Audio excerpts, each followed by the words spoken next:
Ustadz, salam kenal, saya Dika. Oh, dipakai lagi kacamatanya. Silau ya. Iya.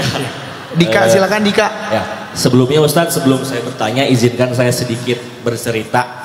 Jadi saya ini beberapa tahun terakhir ini sedang mendapatkan ujian berupa kehilangan, Ustadz. Jadi kehilangan keluarga, bisa disebut harta, atau juga ada kehilangan yang saya kehilangan kesempatan yang saya rasa itu tuh bisa membuat diri saya bisa lebih baik lagi. Pertanyaan saya ada dua, Ustadz. Yang pertama, apa iya semakin besar ujiannya, semakin berat ujiannya, Allah akan ganti dengan yang lebih besar lagi? Kemudian yang kedua, perihal ikhlas, Ustadz. Mungkin akan terdengar agak dosa ya, cuman saya kok merasa ikhlas itu bohong ya, karena yang saya rasakan beberapa tahun ini, saya tuh menjalani hidup terpaksa kemudian terbiasa. Jadi saya tuh ingin bertanya yang kedua, gimana sih cara dan rasanya ikhlas itu? Pertama, kalian boleh menyimpulkan ini subjektif. Dari pengalaman hidup saya juga punya pengalaman yang mungkin gak mudah juga dari masa kecil. Sebagian dari pengalaman itu saya pernah curhat ke Kak Buni dalam perjalanan. Dan Kak Buni sebagai teman dekat saya juga banyak mendengar cerita-cerita yang unik-unik dari pengalaman hidup saya. Hasil dari sejarah kehidupan saya menyimpulkan bahwa emang kayak gitu rumusnya. Hal jazaul ihsan, ini kalau pakai dalil ya. Hal jazaul ihsan illal ihsan. Adakah balasan satu ihsan kecuali ihsan? Ihsan di sini artinya sesuatu yang lebih. Kalau kebaikan yang lebih. Kalau ujian yang lebih. Kalau balasan yang lebih. Adakah satu ihsan? Adakah balasan satu ihsan kecuali ihsan yang lain? Ini kalau pakai dalil. Dan saya percaya itu. Terserah kalian. Saya punya pengalaman hidup, saya punya sejarah, dan saya percaya bahwa ihsan itu dibalas ihsan. Allah nggak pernah menzalimi sekecil zarrah pun hak kita dari setiap kebaikan yang kita lakukan. Walaupun kebaikan itu sifatnya pasif, yaitu kesabaran, ketabahan, bertahan, nggak nyerah dulu. Bukan yang aktif beramal soleh, bertahan aja. Sampai Nabi mengatakan dalam hadisnya apa? Intidharul faraj minallah ibadah. Menunggu datangnya pertolongan Allah itu adalah ibadah. Nunggu aja. Tadi saya bilang, saya udah ada satu hal yang saya tunggu udah 12 tahun. Berarti saya udah beribadah 12 tahun loh. Selama saya masih menunggu. Kecuali kalian udah berhenti menunggu. Udahlah, saya gak berharap lagi. Udahlah, kayaknya gak ada. Berarti kalian berhenti beribadah. Hadisnya kan gitu kan. Intidharul faraj minallah ibadah. Dalam hadis yang lain, intidharul faraj minallah afdalul ibadah. Menunggu datangnya jalan keluar dari Allah itu sebaik-baik ibadah. Jadi kalau saya menunggu sebuah kejutan yang saya harapkan 12 tahun yang lalu sampai sekarang belum saya dapatkan, berarti selama 12 tahun ini saya sedang melakukan afdalul ibadah. Apa itu afdalul ibadah? Kalau yang sunnah, malamnya tahajud, siangnya puasa sunnah, sedekah, tilawah, itu afdalul ibadah. Kalau ziarahnya umroh, itu afdalul ibadah sunnah. Kalau yang wajib, sholat wajib, puasa Ramadan, haji, itu nggak masuk. Yang disebut dengan afdalul ibadah di sini afdalul ibadah yang sunnah. Berarti selama 12 tahun malamnya saya tahajud, siangnya saya puasa Senin Kamis. Walaupun saya nggak puasa, kenapa? Karena saya berstatus sedang menunggu datangnya keajaiban dari Allah, jalan keluar dari Allah. Itu yang saya percaya. Dan beberapa kasus yang saya udah lewatin, karena jalan keluarnya udah ada, menjadi bukti bahwa apa yang Allah janjikan itu tidak pernah diingkari. La yukhliful mi'ad. Ada yang sudah saya lewati, ada yang belum saya lewati. Yang belum saya lewati saya masih menunggu, karena yang sudah saya lewati menjadi bukti bahwa itu ada. Ini pegangan saya, ini prinsip saya.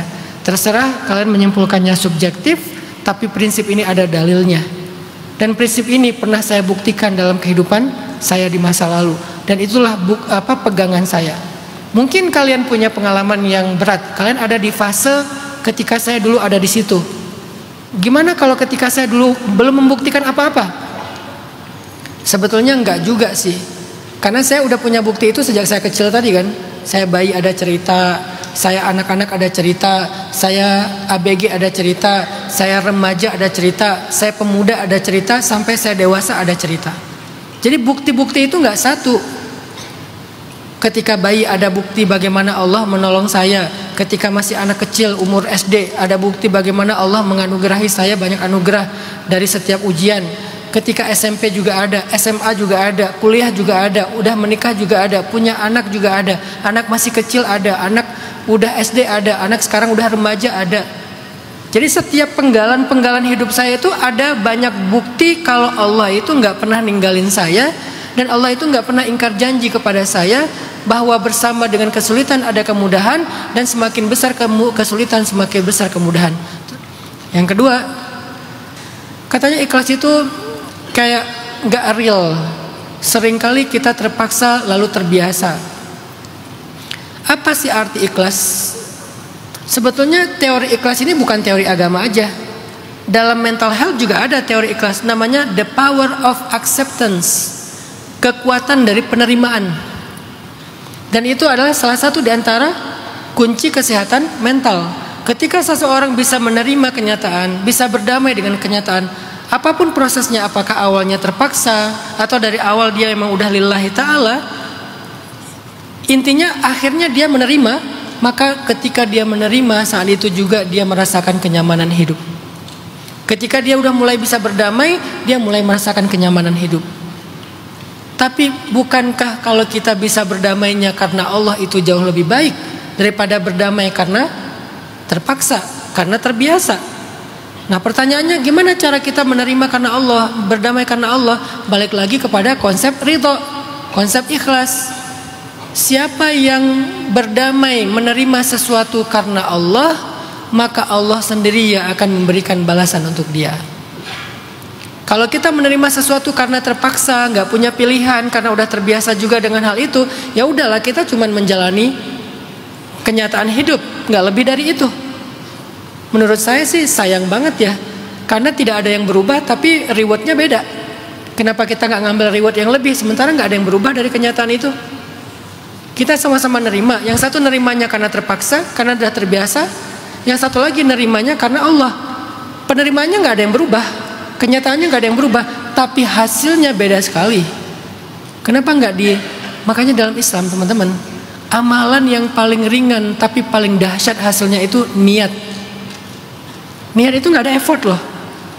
Nggak ada niat. Kamu lagi ngapain? Lagi berniat? Nggak ada kan? Nggak ada. Niat itu nggak ada effortnya. Karena niat itu amalan hati. Jadi sekedar kalian men-switch isi hati kalian dari yang tadinya gak jelas kenapa, gak jelas karena siapa, gak jelas untuk apa, tiba-tiba kalian switch menjadi lillah. Itu langsung berubah yang tadinya gak berpahala jadi berpahala. Niat doang loh, belum berbuat apa-apa. Makanya dalam Islam ada istilah ta'addudin niyah, perbanyak niat. Contoh, kalau ada, ini ulama yang bilang, kalau ada yang mengetuk pintu rumah saya malam-malam, saya akan berdiri di belakang pintu dan saya akan menyusun 10 niat sebelum saya buka pintu. Sebelum saya buka pintu, saya akan punya 10 niat. Namanya ta'addudin niyah, memperbanyak niat. Niatnya apa? Ya Allah, kalau yang ngetuk pintu ini orang miskin minta sedekah, saya akan kasih dia sedekah. Kalau yang ngetuk pintu ini anak yatim, saya akan santuni dia. Kalau yang ngetuk pintu ini ulama, saya akan belajar ilmu kepada dia. Kalau yang ngetuk pintu ini adalah murid, saya akan ajarkan ilmu kepada dia. Kalau yang ngetuk pintu ini adalah musafir, saya akan berikan dia tempat tinggal.